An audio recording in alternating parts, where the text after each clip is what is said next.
விட்டா நம்ம குறை தீரும். அம்மனுக்கு விரதம் ஆதி முதல் இன்று வரை வழக்கம்.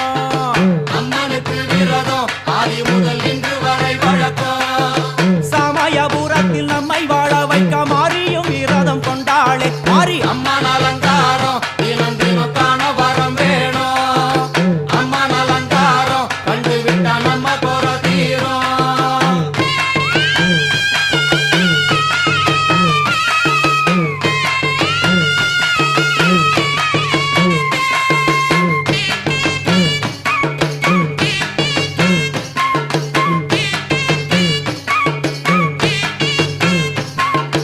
ஜாதி என்ன ஜாதி அம்மனுக்கு அன்பு